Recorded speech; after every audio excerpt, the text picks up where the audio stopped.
Hello, everybody. How's it going? Today, it looks like we're going to be getting a look into David's mind. I looked over at these subheadings, and these superscripts below the subheadings. A lot of them say a contemplation of David when blah blah blah. So, like at a certain instance, we're getting a contemplation of David. So we're getting something that David's thinking about during these events. So that's going to be really cool. But the first psalm we're going to be reading today is actually not written by David. It's written by Asaph. And if we remember, Asaph was a really godly king, from what I remember. Asaph.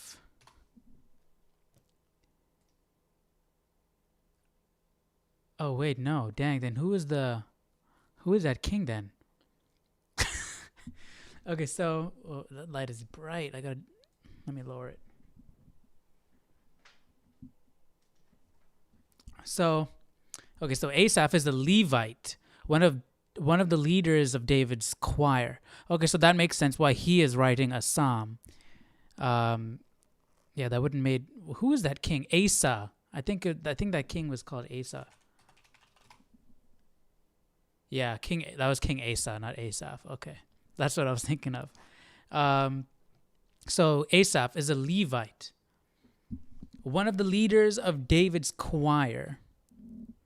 He is mentioned along with David as skilled in music and a seer. So he was a prophet. That's interesting. A musician and a prophet. I mean, you can imagine if he was prophesying through music. Were his descendants, the sons of Asaph were his descendants, or more probably a class of poets or singers who recognized him as their master. Ooh, that's cool. All right, so this first psalm is going to be from Asaph. So let's hear it.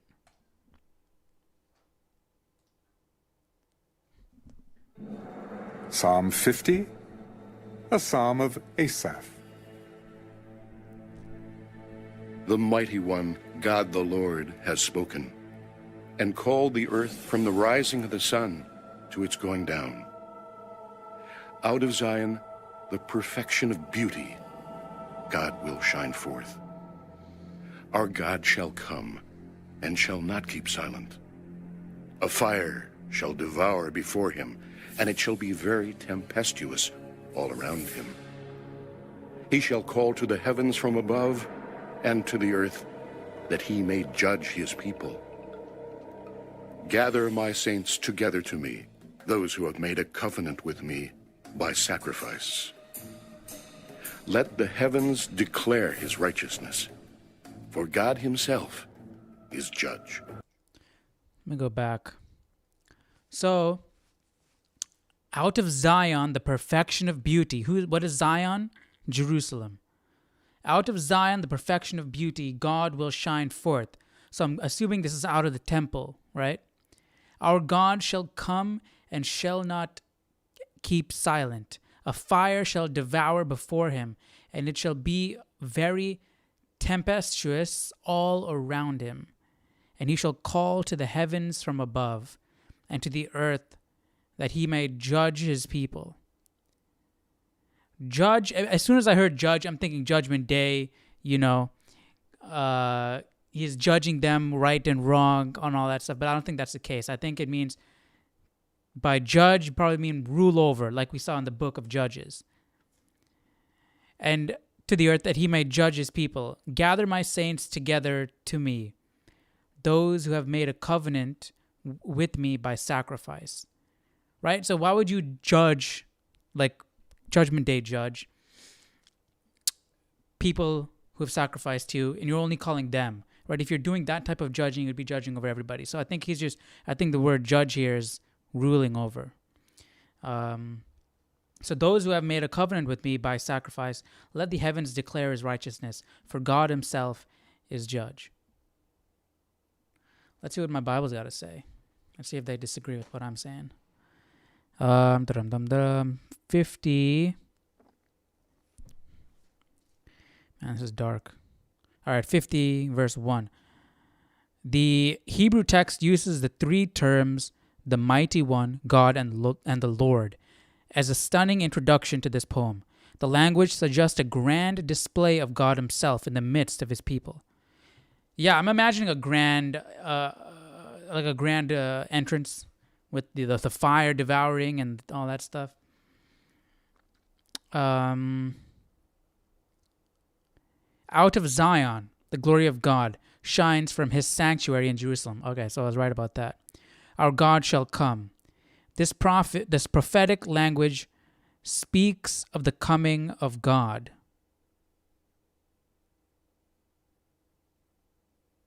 Or is he talking about like right now? God's coming out of the temple, right? Because God resided in the temple and ruling over the people. So he's not they're not talking about necessarily the second coming. I don't think. I mean, you could view it that way. 3:6. Our God shall come and shall not keep silent. A fire shall devour before him, and it shall be very tempestuous all around him. He shall call to the heavens from above and to the earth that he may judge his people.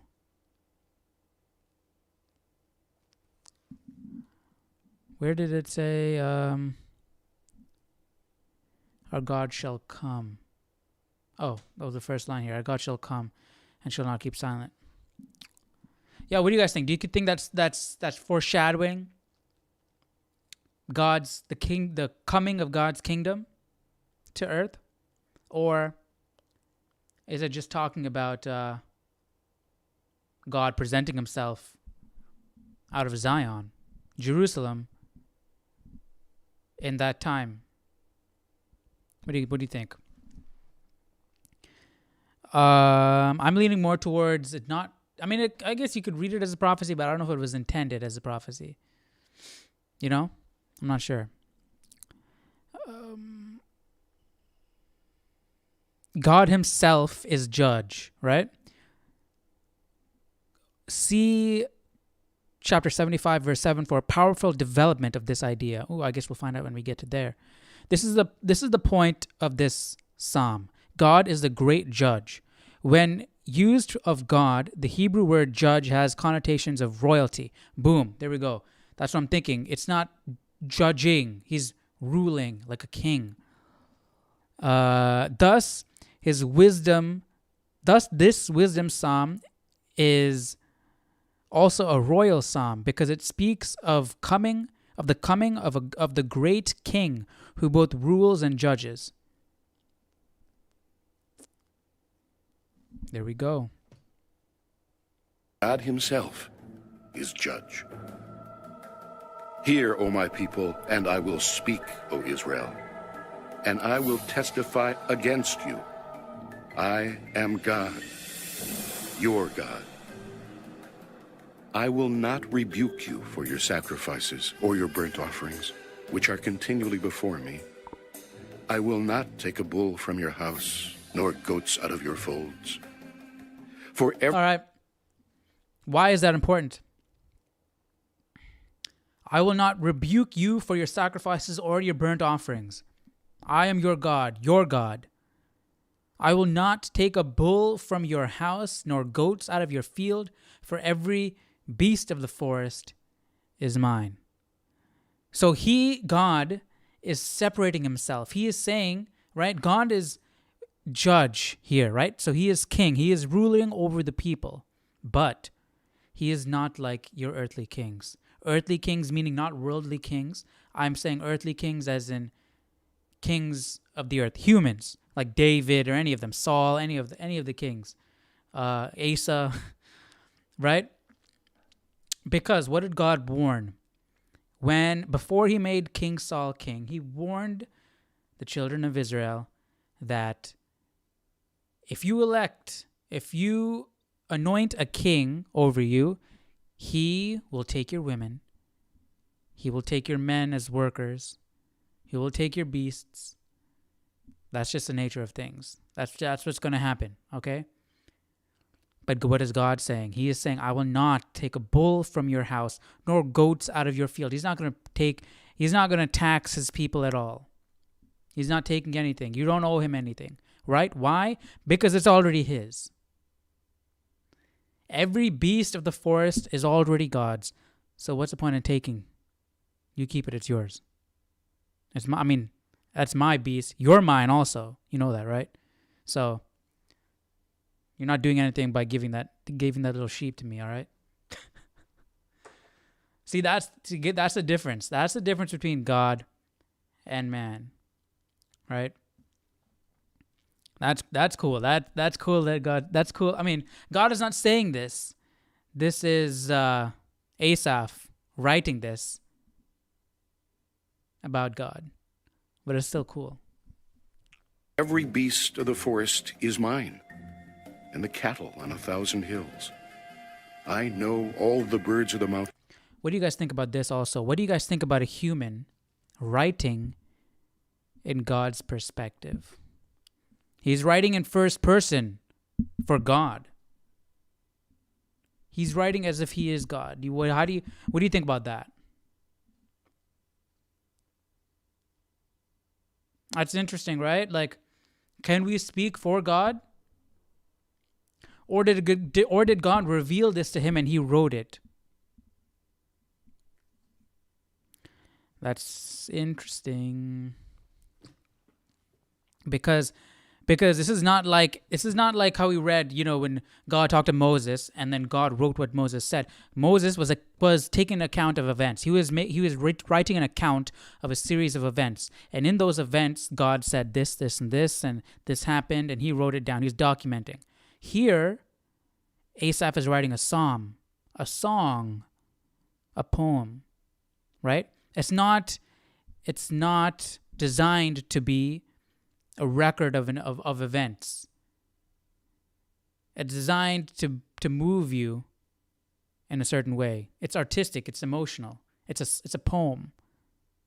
Or I guess you could say that he might have recorded these events in the form of a psalm because he was a musician. So that's the nature of his mind. What do you guys think? Do you think this was revealed to Asaph and he wrote it and this is what God said? Or is this an interpretive type of thing where Asaph is writing for God? He's like putting himself into God's mind and trying to write in first person for God.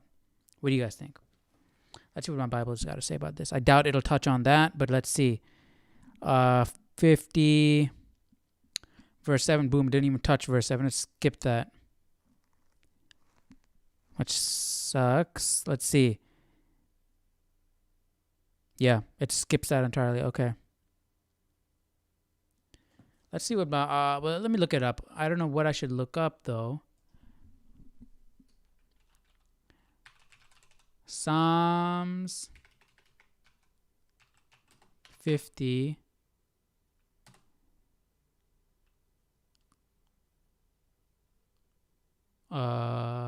let's just look at a commentary and see if anybody even touches on it.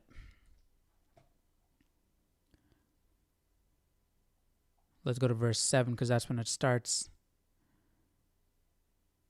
Verse 7 to 15, rebuke to those that pretend to worship God but live in disobedience to his commands. See, that's what I'm saying. They're not touching on it.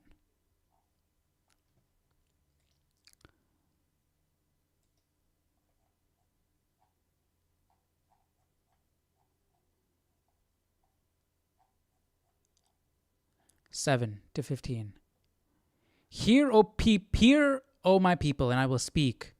The point from the previous lines is repeated and emphasized. God speaks here to his people, beginning his judgment among them.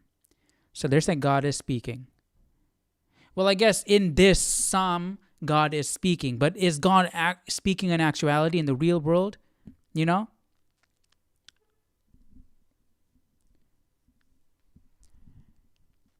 You see what I'm saying? I can write a story about somebody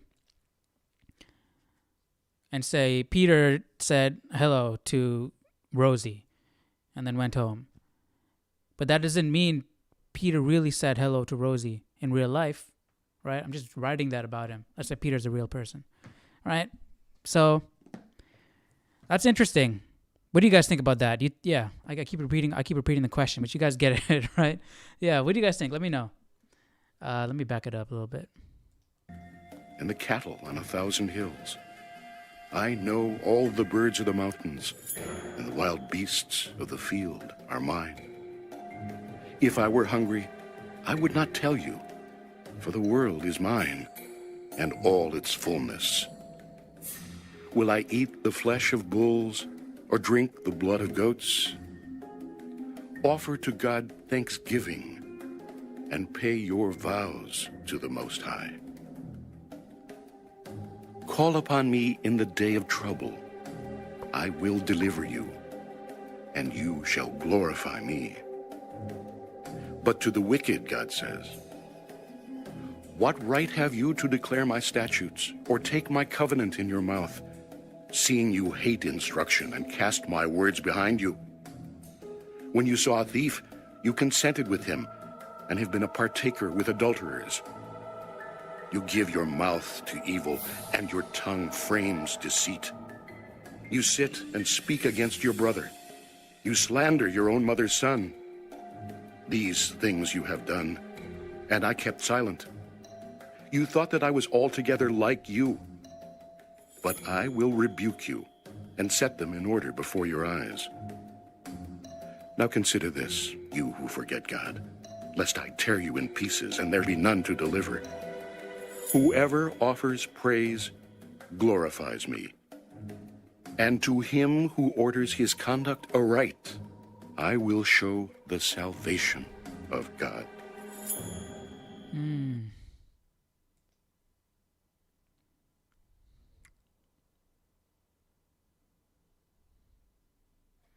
Let's see what my Bible's got to say.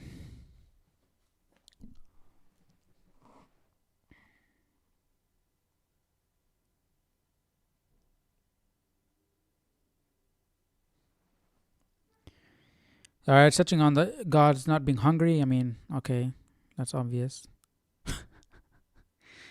Call upon me. Sacrifice in the Bible was good for the good of the people. The Lord designated the sacrificial system as the place where he would shower his mercy on those he loves. As in the case for chapter 1, verse 4, the attention of the psalm turns from the righteous who need instruction to the wicked who merit judgment. This section announces God's judgment not against the nations, but against the people of Israel who heard but spurned God's word. You give your mouth to evil. God offered truth, but these people chose falsehoods. They had seen the light but preferred to live in darkness. Dang.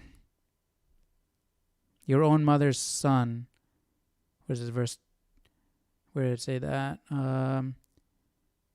You sit and speak against your brother. You slander your own mother's son, your brother. Okay, so we don't need an explanation of that. Like their familial bonds mean nothing to them too. Dang. But let me back it up. I want to see how this all started before chapter 7. Just see if that gives me any clues.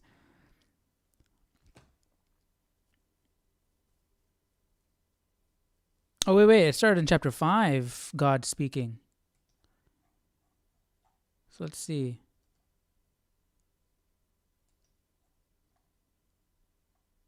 As God assembled the heavens and earth for his judgment, he did not begin among the nations.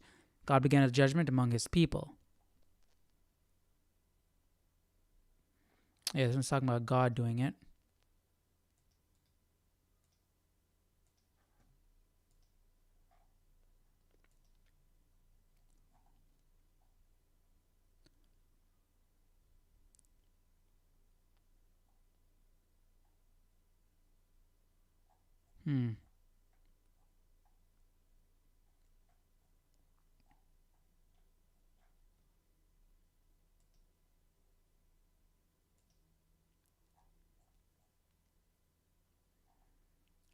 Now God makes it clear. Okay.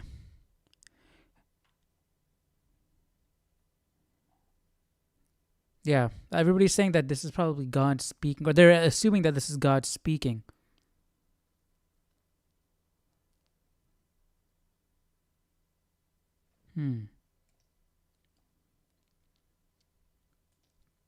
Our God shall come and shall not keep silent. A fire shall devour before him, and it shall be very tempestuous all around him. He shall call to the heavens from above, and to the earth, and he may judge his people. See, this is why I think that it's not God speaking. This literally, right? This is what God would say if this happened, right? Because it's saying, our God shall come and shall not keep silent. Fire shall devour him, and it shall be tempestuous all around him. And he shall call to the heavens from above, and to the earth, that he may judge his people. So this will happen. God will shine forth. So this hasn't happened. It's not a record of events that has happened. He's saying this will all happen, and this is what God will say. Right? And if this hasn't happened yet, then Asaph is writing it. He is writing for God. So I don't think this is literally what God said, but he is writing in the character of God. That's what I'm thinking. Let me know what you guys think.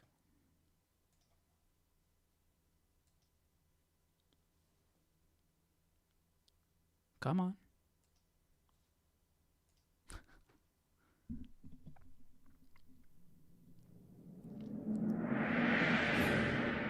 Psalm 51, to the chief musician, a psalm of David when Nathan the prophet went to him, after he had gone in to Bathsheba.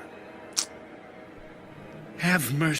This psalm is going to be, because, this psalm is going to be full of guilt, self-reflection, yearning for God's mercy. Let's see. Mercy upon me, O God, There we go. Have mercy. according to your loving kindness. According to the multitude of your tender mercies, blot out my transgressions. Wash me thoroughly from my iniquity and cleanse me from my sin. For I acknowledge my transgressions, and my sin is always before me. Against you, you only have I sinned, and done this evil in your sight. No. David. Against you, you only have I sinned. No. What about what was he? Uriah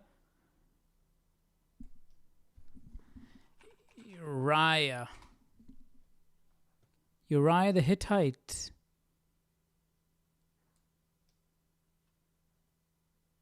Yep, that's what his name was. This guy right here. Come on, you sinned against this dude too, David. He's trying to bargain right now. Come on, David. Well, look at me trying to be so disappointed. Look at me acting so disappointed, like as if I'm any better. I'm worse off than this guy, David here. David is a man after God's own heart, man. That's the great thing about David. See, David will do something wrong, but he'll ask for God's forgiveness and never do it again. How many times have we done something wrong, asked for God's forgiveness, and then done it again the next day? Yeah. Dang. So I can't say anything. But since I'm just commentating, since we're reading the Bible, against you only have I sinned. No, you sinned against Uriah, David. You had him killed so you could take his wife. You sinned against Bathsheba, and you sinned against Uriah. God might even say, well, hear me being like Asaph, speaking for God, I shouldn't even do that. I guess some might even say you sinned against the people, because God put you in this position to serve the people, and you're using that power that God gave you to do other things with it. But see, if I'm judging so harshly, I should judge myself that harshly, right? So I can't. I shouldn't. First of all, we shouldn't judge anybody. Leave that all up to God. So I'm going to stop talking here. That you may be found just when you speak and blameless when you judge.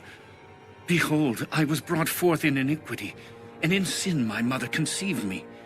Behold, you desire truth in the This reminded inward me of parts, Job. and in the hidden part. Now, you the first will time make David reminded me of Job. to know wisdom. Purge me with hyssop, and I shall be clean. Wash me, and I shall be whiter than snow. Make me hear joy and gladness, that the bones you have broken may rejoice. Hide your face from my sins, and blot out all my iniquities. Create in me a clean heart, O God, and renew a steadfast spirit within me. Do not cast me away from your presence, and do not take your Holy Spirit from me. Restore to me the joy of your salvation, and uphold me by your generous spirit. Then I will teach transgressors your ways, and sinners shall be converted to you. Deliver me from the guilt of bloodshed, O God, the God of my salvation, and my tongue shall sing aloud of your righteousness. O Lord. You see, like the bargaining that they used to pray, like it's like, God, please do this for me, and I'll do this for you. They're not just asking God for something and then not giving anything in return. They're making a promise that this is what I'm going to do also in return for you. Lord, open my lips, and my mouth shall show forth your praise. For you do not desire sacrifice, or else I would give it. You do not delight in burnt offering. The sacrifices of God are a broken spirit. So David is seeing right through the whole sacrificial rituals. He realized that why would God care about a burnt bull? He doesn't care. It's what goes on behind all of that. For you do not desire sacrifice, or else I would give it. You do not delight in burnt offering. The sacrifices of God are a broken spirit. Broken and a contrite heart. These, O God, you will not despise. Do good in your good pleasure Ricky. to Zion. Yeah, Build David the sees right walls through of it. Jerusalem. Then you shall be pleased with the sacrifices of righteousness, with burnt offering and whole burnt offering. Then they shall offer bulls on your altar. Oh. So David is making a point to let God know that he understands this. But these, O God, you will not despise.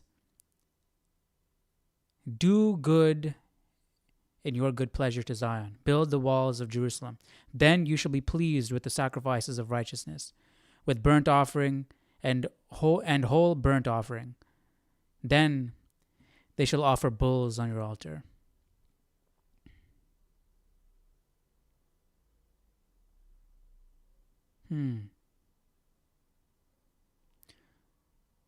So it seems David wants to take care of the root cause before we do the sacrifices. Is that what I'm understanding? Let's see what my Bible's got to say. 17. Let's jump to let's do from 16. Let's see if that says anything from 51. Come on. You do not desire sacrifice. The key term here is the verb desire, which means to find pleasure in. God's pleasure is not in the sacrificed animal, but in the restored person. Exactly. He demanded sacrifices even from David, but his pleasure is in the person who comes obediently to him. John 4, 21 to 24, I guess when we jump into that, we'll get a little bit more regarding that over there. Actions not accompanied by a contrite heart are not acceptable to God. Do good in your good pleasure to Zion. Build the walls of Jerusalem. David declared God's goodness to the whole community in their collective worship. The Hebrew verb translated pleased is the same verb translated delight. God took pleasure in those whose hearts were humble before him. Their sacrifices were a source of joy. Psalm 52, a psalm of lament, strongly emphasizes judgment of David's enemies. The title of this psalm specifies the incident in David's life. Oh, wait, is that actually going over into Psalms 52? Yeah, that's actually going over to Psalms 52. Hey, Rhonda, how are you doing?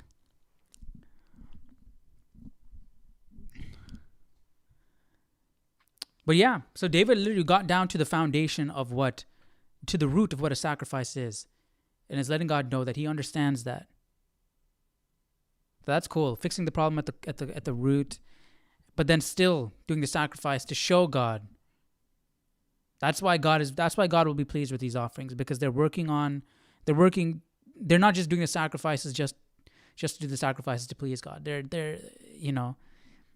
fixing the root right there. They're fixing the root problem. That's cool. That's cool to see that David understands that. So he's not just following the Levitical sacrificial laws just because they're laws, right? He understands the meaning behind them, so that's cool. Psalm 52, to the chief musician. A contemplation of David when Doeg the Edomite went and told Saul and said to him, Thanks, David Ricky, has gone to the house of Ahimelech.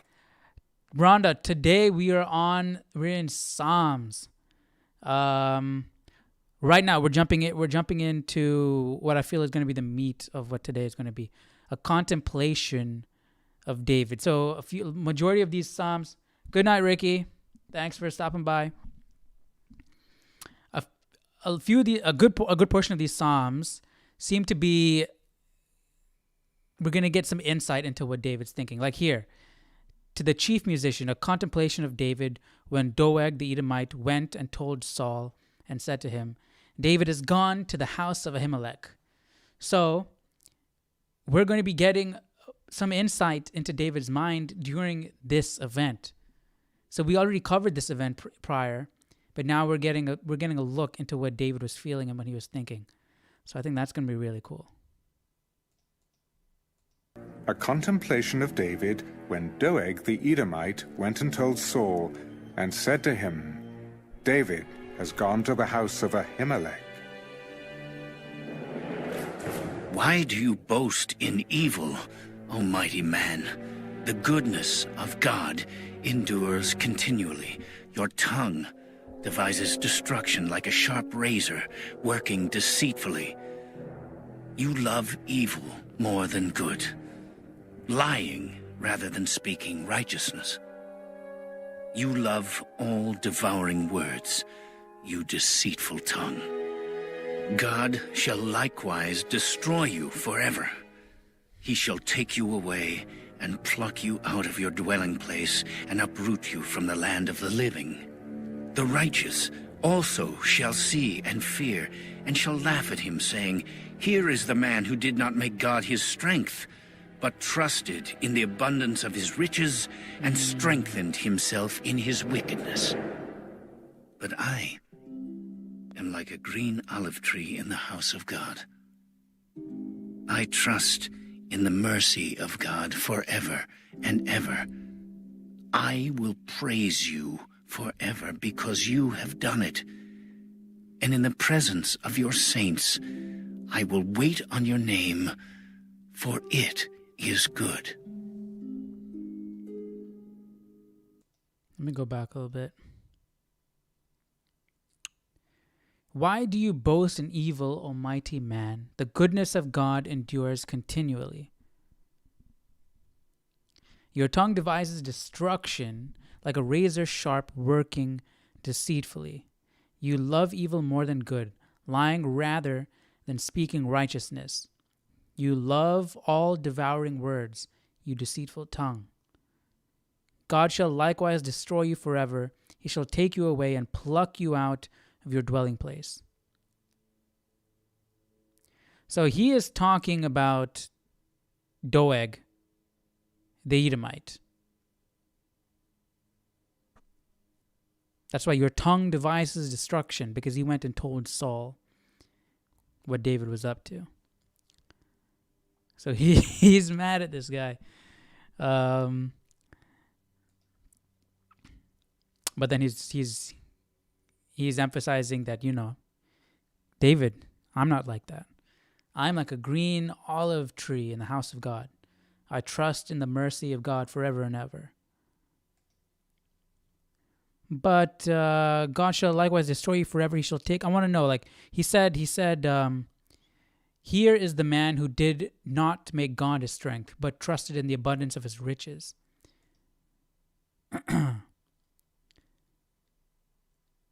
And he shall take you away and pluck you out of your dwelling place, and uproot you from the land of the living.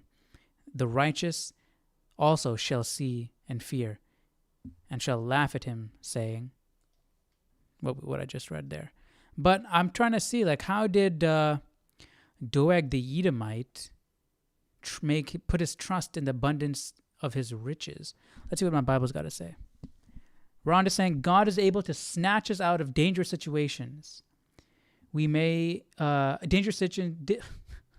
God is able to snatch us out of dangerous situations that we have or may get ourselves into. Yep. Yeah.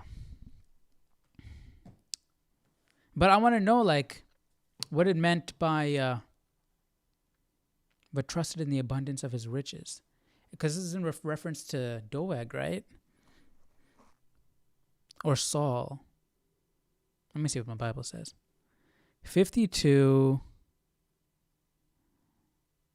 Dang, it doesn't touch on it. Maybe it might here. Here is the man. The righteous laugh at the wicked because of their foolishness. A reference to man often means man in his strength. But this man has no real strength at all. He seeks strength in himself instead of seeking the source of all strength, the Almighty.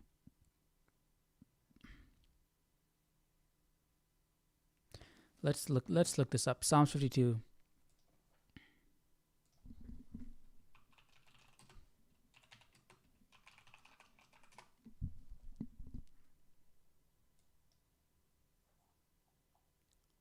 What verse was that? 7.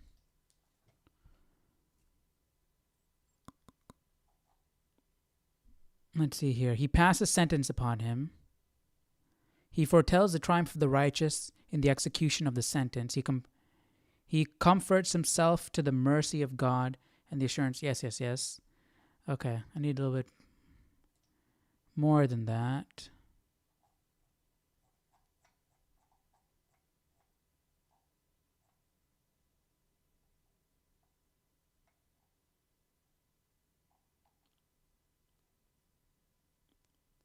It is the righteous who learn from Doeg's judgment. We might have wished it were the wicked, but this is a tragedy of life, that its teachings are prized most by who have already learned them, and that those who need them most consider them least.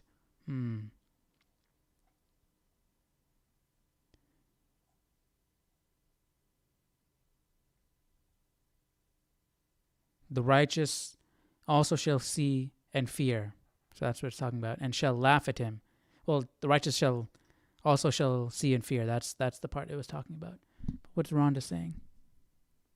A consistent prayer life can help us keep the right perspective of the world and give us patience and hope as we look to the future. Yeah, that's something we should all practice every single day, I feel. I mean, obviously, right? That consistent connection to God, that prayer every single day, like you said, that'll give us like direction and perspective, right? Because sometimes, like you want to do good, you want to live right by God, do what you're supposed to do, be better. But sometimes without the prayer, without the communication, you don't know your bearings, right? You're just floating, and you don't know which way is up, which way is down, which way is left, right? So that consistent prayer, building that relationship with God, gives us direction, and it gives us perspective of the world, and gives us patience and hope to look to the future. Yeah, exactly.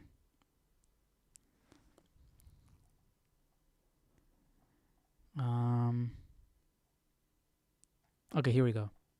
Here is the man who did not make God his strength. Previously, David told us about Doeg's sins of destructive and deceitful words, the loving end of loving evil and lying. Here he exposed an associated sin, a failure to trust God and the trust of great riches instead. Okay, so that's why I was confused, because David is exposing a sin that was not touched on before. This is different. Well, according to this commentary, which makes sense because it feels sort of out of nowhere, right? Because we've been talking about his destructive tongue, right? Because he spoke ill of David, right? But now we're talking about his association with riches. Here he exposed an associated sin, a failure to trust God and the trust of great riches instead. We often are drawn to evil and lying because we fail to trust that God can and will work through goodness and truth. We lie to ourselves, saying that we must cut these corners, work this evil, or promote this lie because it's the only way to get things done. In writing, trusted in the abundance of his riches, David may point to something only implied in the 1 Samuel 21-22 account, that Doeg did this for the sake of riches, either immediate or eventful. Let's look at 1 Samuel 21-22. Oh, can I just read it? Is that big enough? That should be, I think that's big enough. Rhonda, is that big enough? Can you see that okay?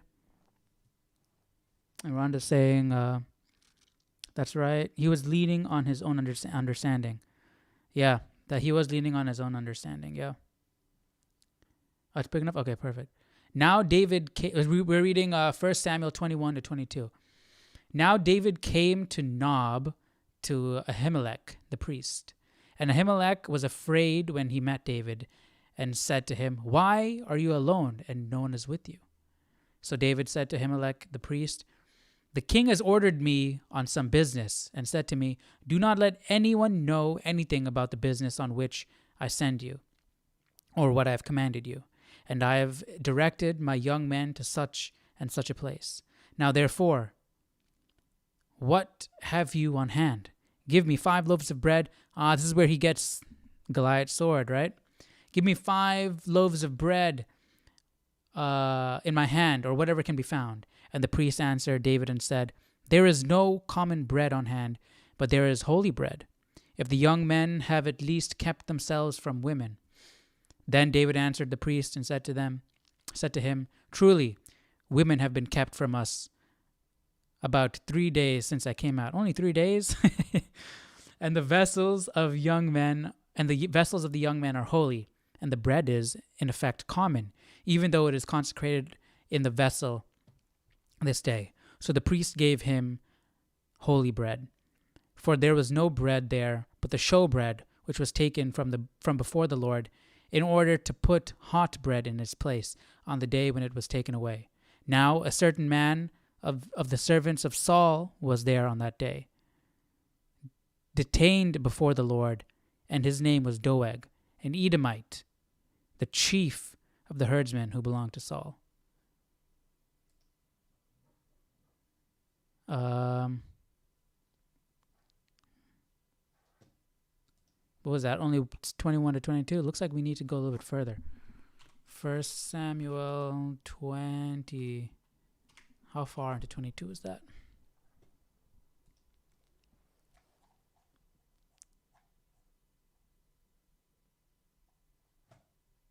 What was that up to? 7.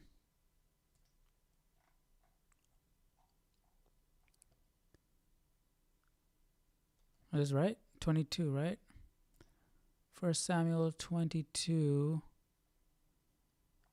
Or are we still in 21 here? We're still in 21 here. Let's go to 21.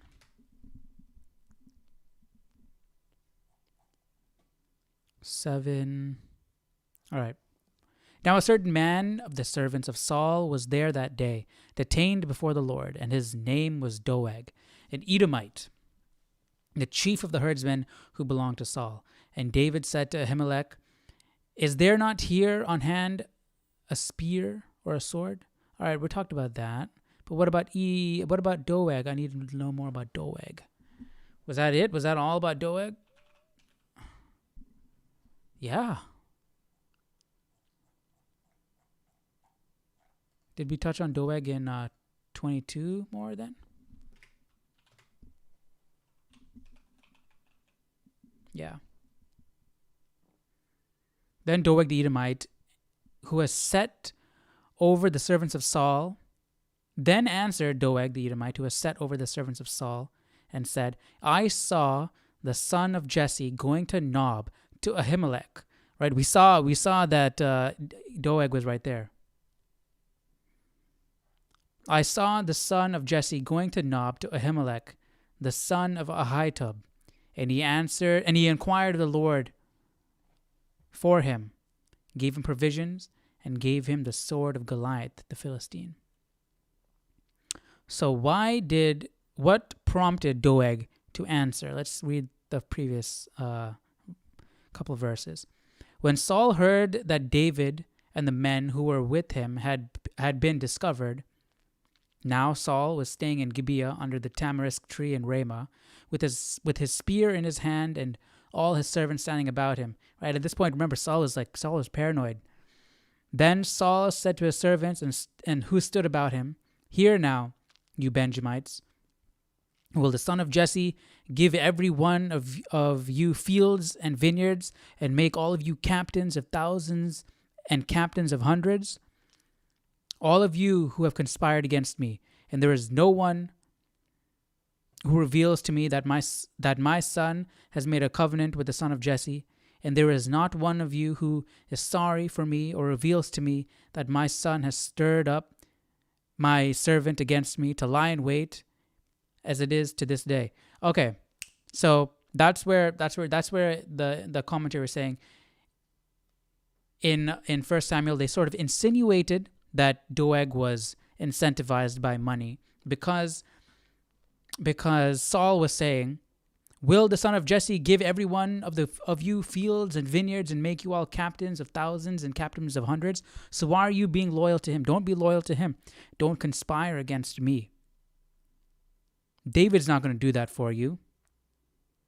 Which might also mean that maybe, David's not, but, I could. Sort of insinuating that, I could do that. I'm in the place where I could do that. So Doeg answered and told him where he saw David. All right, there we go. That's making sense right there.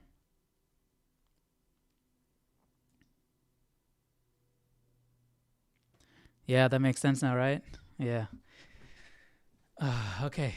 So now let's move on to chapter 53.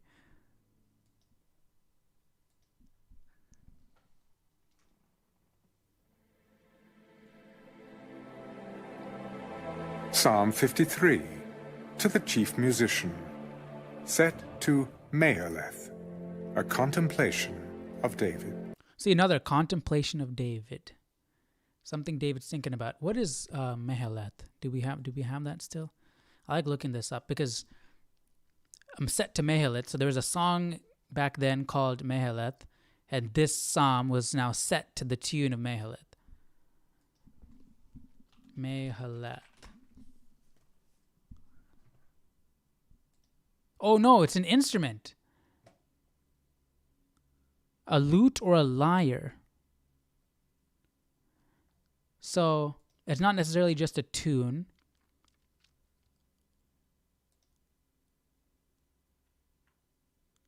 A term evidently musical, found in the superscription of Psalms 53 and 88. It may be related to a Hebrew root verb meaning grow weak, falling sick, thereby suggesting a gloomy and sad tone. So it's not a lute or a lyre, according to this, which would harmonize with the somber content of the two songs.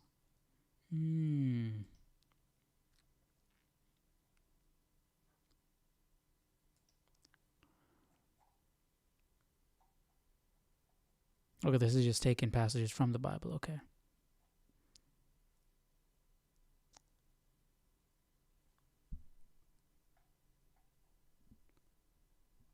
In the title of Psalm 53, denoting that this was a didactic psalm to be sung to the accompaniment of the lute or guitar. Okay, so this is also talking about it being a lute or some stringed instrument. Rhonda says, I just learned something. Hey, that's good. That's good. I'm learning stuff too. Others regard this word Mehaleth as the name simply of an old air to which the psalm was to be sung. Others again take the word as meaning sickness. That's similar to what we just read. And regard it as alluding to the contents of the psalm. Okay, so I guess this could be, this psalm was played to a lute or some sort of stringed instrument, or it was played to some somber music. That's interesting. Who knows? It could be a combination of both. You could play a somber tune with the stringed instrument, with the lute. The fool has said in his heart, there is no God. They are corrupt and have done abominable iniquity. There is none who does good. God looks down from heaven. We don't see this often, right? Somebody saying there is no God. I feel like this is only the second time we're seeing this. Because it's usually, everybody back then believed there was a God, right? If you believed in paganism, if you had, 50 gods or whatever, so everybody believed in some higher being. So that's interesting to see. So maybe there were some people then who were actually atheists, who didn't believe in a God, who there is no God. That's interesting. And you know what? I was just thinking, right? If you, because when you were born there, right, you're probably born into a society, a pagan society, or a true godly, like this godly society in Israel or Judah, right? So you're either probably born into monotheism or paganism. I doubt that you would be born into atheism. I feel like majority of the cultures would probably believe in one or the other. And so you would have to fall out. You would have to fall out of one of those beliefs. Okay? And I feel like the way the children of Israel have been, remember, they've fallen into paganism countless times, over and over again. Fallen in and out of paganism, right? So we've seen that they've been easily influenced. So it's easy. I feel like it's easier to fall out of monotheism, worshiping the true God, than it is for pagans to fall out of their religions, right? Because everybody else was pagans. God and his chosen people were standing separate from everybody, right? So they could be they could be influenced by external beliefs, whereas everybody else, the world, believed in paganism. So there's more temptation, if you wanted to call it a temptation, if you were somehow tempted to worship other gods. I don't know why you would, but if you were, I feel like it'd probably be easier for you to fall into paganism than falling falling from paganism to atheism or to monotheism. So in that same way, instead of falling from one God to multiple gods, could it also be easier to fall from one God to no God? Let's say you pray, God doesn't answer, you're seeing sin in the world, you're not understanding what's going on. So instead of jumping from, this doesn't make sense, maybe there's no God, and then you jump to the idea that there's so many gods, doesn't really make sense. So I feel like that is interesting. That makes sense. Why there might have been people who were actually atheists back then. That's kind of crazy to think about, because you think of atheism as a more modern mindset. Usually, like people nowadays, like there's a whole bunch of people who are atheists nowadays who don't believe in God, and I feel like that takes faith, because you're holding a line, right? Anytime you hold a line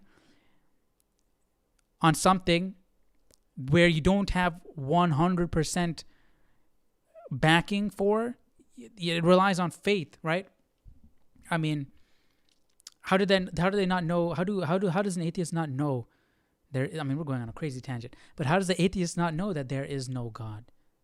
They can't prove that there is no God.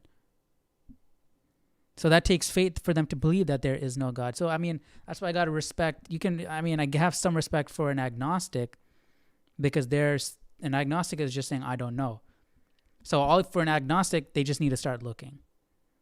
Once they start looking, once they're educated, then they can make a decision. But at least they're saying, I don't know. An atheist is saying, I know for a fact there is no God. How do you know that? But that's interesting. Okay, that's a crazy tangent. But that's cool. That's not cool to see, but that's interesting to see that they were atheists back then. That's interesting. I thought that was like more of a modern mindset. But anyways, all right. I'm rambling. None who does good. God looks down from heaven upon the children of men to see if there are any who understand, who seek God. Every one of them has turned aside. They have together become corrupt. There is none who does good. No, not one. And see, that's actually the danger. That's actually a danger of atheism. It's saying here, to see if there is anyone who understands, who seek God, right? Because if you believe that there is no God, you're not seeking, right? Because there's nothing to seek in your mind. And every one of them has turned aside. They have come together. They have together become corrupt.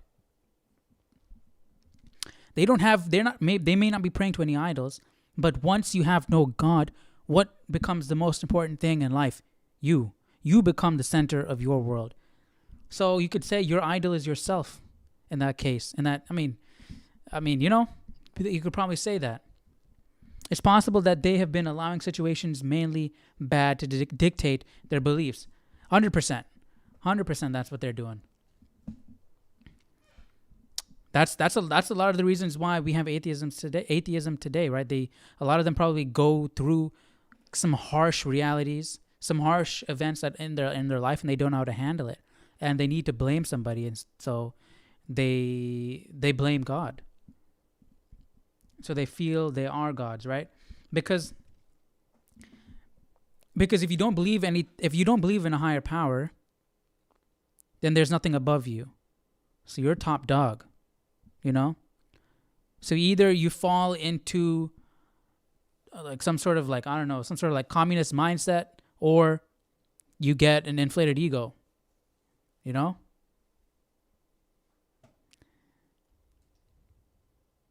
one. Have the workers of iniquity no knowledge, who eat up my people as they eat bread, and do not call upon God? There they are in great fear, where no fear was. Keep in mind that I'm sort of generalizing here in these conversations, generalizing a bit. Sure, people are very nuanced, right? So there's multiple reasons why they could believe what they believe, the different experience that they've gone through. So I don't want to be insensitive to anybody, but yeah. Great fear where no fear was, for God has scattered the but I'm not bones condoning, of him who encamps against you. You have put them to shame, because God has despised them. Oh, that the salvation of Israel would come out of Zion. When God brings back the captivity of his people, let Jacob rejoice and Israel be glad. Rhonda saying they believe more in science. A lot of archaeologists are. Yeah. But see, then again, science is not bad. Science is fine, right? Science is just a tool. But when you look to science before God, then you have a problem. Even also, here's the problem that even I've seen even a lot of Christians do. They validate their beliefs with science, and that's not needed. That's not needed at all. I mean, I guess it's cool. It can be cool. There is this, I don't know, these reeds and I don't know, some underwater plants or kelps that turn red in the summertime, and then that's how the Nile turned red, and they can explain it away through science, right? So you're validating the Bible by like, oh, look, see, that could have actually happened in the Bible, and here's the explanation. But your belief in what happened in the Bible shouldn't be predicated on whether it can be proven by science or not, right? It doesn't need to be validated. The Bible doesn't need to be validated by science, right? I see sermons where they're like, look, we read it in the Bible, and then years later, there's a discovery in some archaeological journal that said they found this and this, and look, that means what the Bible said is true. See, that we're validated here in our belief. No, you don't need that sense of validation. You don't need that sense. You shouldn't need that sense of validation. Yeah, it's cool. It's cool that it was found, but let's say it wasn't found. Let's say the opposite was found. What are you going to believe then? Would you believe the Bible if the Bible contradicted science? Because one, you believe, you're going to believe God, you're going to believe man. Because who knows? Science is always evolving. Science is always changing. Maybe 1,000 years or like 100, whatever, years from now, that belief that contradicts the Bible changes. Or something that supported, that validated the Bible changes and contradicts the Bible later, So that's why God is the rock. He doesn't change. He's set in stone. That's why the 10 Commandments are written in stone. They're not changing. You can't change them, right? So what I'm trying to say is, science is awesome. It's a tool, right? But don't look at it as some sort of when we're talking about our belief system and the Bible and God and all that stuff, don't look at it as some sort of as you're trying to get some sort of validation from it, right? Or you know what I mean, Rhonda, you know what I mean. Let's see what Rhonda's saying. It's a tool, but it's not God, right? No, God did that. People get it twisted. God can do what he wants. People put limits on God. Exactly. That's why they can't explain. They are guessing. Yeah, honestly, I mean, they're explaining a lot, but a lot of it is guesses, right? A lot of it is educated guesses, right? That's what, I mean, theories are always evolving. I mean, even though theories are are the closest thing you could get to, getting repeated results. You form a theory, but they can change still. Yeah, science is always evolving. Once you can't say with science, you can't say I found the definitive proof. This is it. Boom. That's mathematics. You can make proofs in mathematics, which is a science, but science, like experimental science, is always evolving. It's always changing. That's the beauty of it. So you can't look at it for definitive answers. But my point was don't look to it for validation, you know? And I see a lot of people doing that.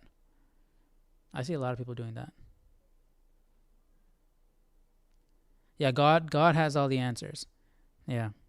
See, and the reason why it's important is because, again, I'm saying it, is because if you find that there's a contradiction there, right? Let's say, I don't know, I don't want to bring up specifics, but do you find that there's a contradiction, like in the Bible, and what modern day mainstream scientists say? Which one are you going to believe? You know? You got to make your choice.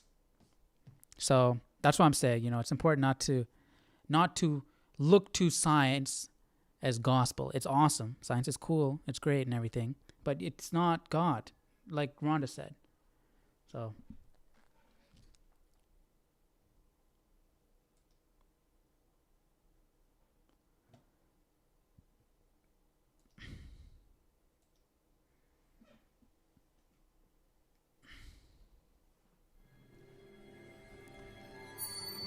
Psalm 54, to the chief musician, with stringed instruments, a contemplation of David when the Ziphites went and said to Saul, "Is David not..." To close this off, close the previous rant off, Rhonda says, God isn't evolving. He is the same yesterday, today, and forever. God's word. Exactly. So that's why we can rely on him, because he's consistent. He doesn't change. And the very nature of science is changing. It's an evolution of knowledge. It's the more you learn, the more you know. And we're learning every day. So it's in its very nature, it's going to change, right? So, and that's not a bad thing. That's a good thing. But you need to understand the nature of it. And when you understand the nature of it, you're not going to look at it to validate your beliefs, right? Or let it define your beliefs.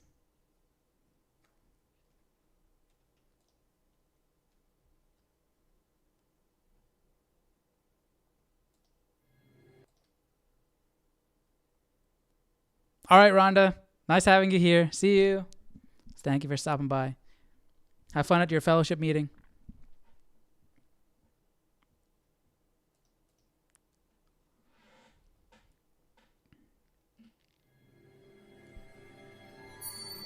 Psalm 54, to the chief musician, with stringed instruments, a contemplation of David when the Ziphites went and said to Saul, "Is David not hiding with us?" Save me, O God, by your name, and vindicate me by your strength. Hear my prayer, O God. Give ear to the words of my mouth. For strangers have risen up against me, and oppressors have sought after my life. They have not set God before them. Behold, God is my helper. The Lord is with those who uphold my life. He will repay my enemies for their evil. Cut them off in your truth. I will freely sacrifice to you. I will praise your name, O Lord, for it is good. For he has delivered me out of all trouble, and my eye has seen its desire upon my enemies.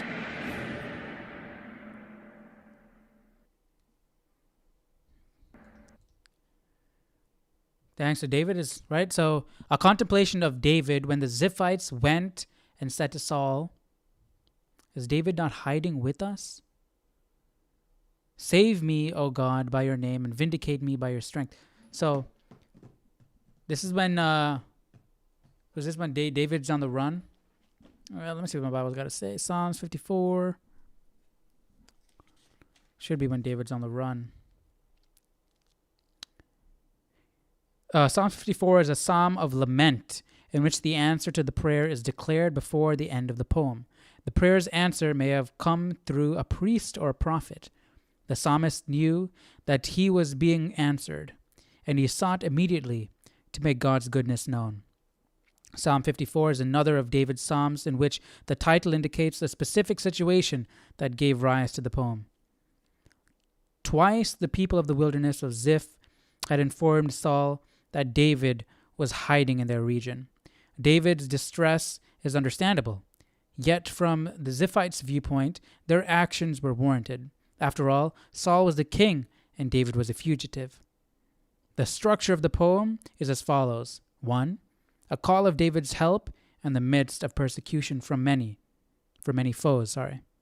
2. A declaration that God is David's helper.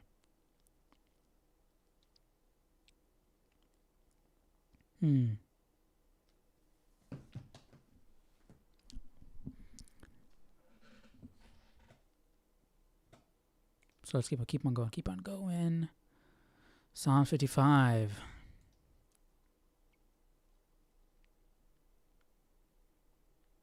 Psalm 55, to the chief musician, with stringed instruments. Another contemplation. A contemplation of David. Give ear to my prayer, O God, and do not hide yourself from my supplication. Attend to me and hear me. I am restless in my complaint and moan noisily because of the voice of the enemy, because of the oppression of the wicked. For they bring down trouble upon me, and in wrath they hate me. My heart is severely pained within me, and the terrors of death have fallen upon me. Fearfulness and trembling have come upon me, and horror has overwhelmed me. So I said, oh, that I had wings like a dove. I would fly away and be at rest. Indeed, I would wander far off and remain in the wilderness. I would hasten my escape from the windy storm and tempest. Destroy, O Lord, and divide their tongues, for I have seen violence and strife in the city. Day and night they go around it, on its walls. Iniquity and trouble are also in the midst of it. Destruction is in its midst. Oppression and deceit do not depart from its streets. For it is not an enemy who reproaches me, then I could bear it. Nor is it one who hates me, who has exalted himself against me. Then I could hide from him. But it was you, a man, my equal, my companion, and my acquaintance. We took sweet counsel together and walked to the house of God in the throng. Let death seize them. Let them go down alive into hell, for wickedness is in their dwellings and among them. As for me, I will call upon God, and the Lord shall save me. Evening and morning, and at noon I will pray and cry aloud, and he shall hear my voice. He has redeemed my soul in peace from the battle that was against me, for there were many against me. God will hear and afflict them, even he who abides from of old. Because they do not change, therefore they do not fear God. He has put forth his hands against those who were at peace with him. He has broken his covenant. The words of his mouth were smoother than butter, but war was in his heart. His words were softer than oil, yet they were drawn swords. Cast your burden on the Lord, and he shall sustain you. He shall never permit the righteous to be moved, but you, O God, shall bring them down to the pit of destruction.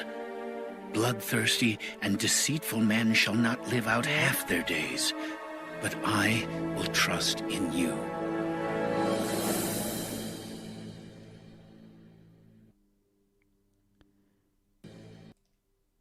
Because a lot of times we can't even tell the good from the bad, right? We gotta leave that up to God. Some people can hide it very well.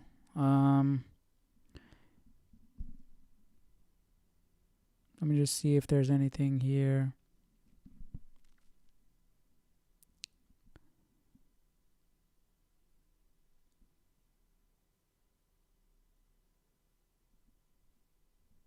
All right, let me just read this here real quick. The poem begins in a way that is common in the lament psalms. There is a call to God and a reference to the psalmist's distress and a notice concerning his enemy. David's shock is not that he is in distress again or even that he has more enemies. The great shock is that the enemy is his own friend. David's intense pain can be felt in his strong language. The phrase terrors of death is unusual. The Hebrew word for terror or dread is first used in Scripture to describe the horror that Abraham felt in the unnatural darkness that seized him as God was about to come near. The word also described the horrors that would fall on the people of Canaan, where the Lord gave the land to the Israelites. So he's using some strong vocabulary here. So true terror and dread. To strengthen this feeling, David speaks of a trembling fear and an overwhelming horror. David calls for God's judgment on the wicked. He renews this call. Here is the reason for David's terrible pain in this psalm. It was not an ordinary enemy who had risen up against him. It was his companion, his friend, his confidant. The one who betrayed him was not only a close friend, but a person with whom David had worshipped the Lord. Who is this guy? Who is this guy?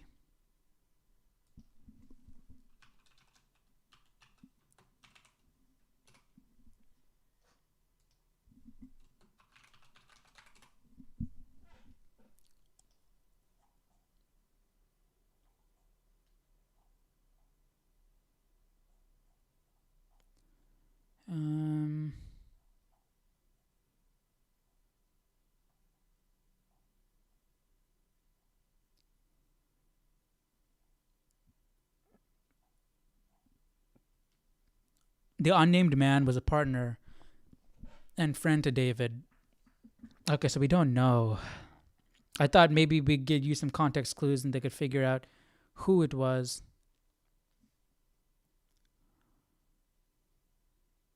We don't know exactly when this happened in David's life, if it was before or after his sin with Bathsheba and cover up murder of Uriah.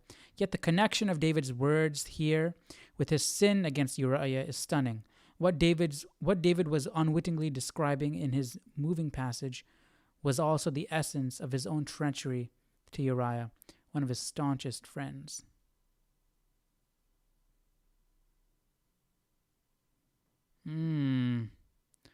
Yeah, that's interesting. Like David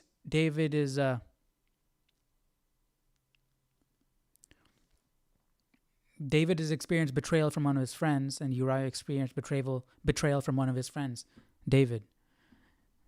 That's interesting.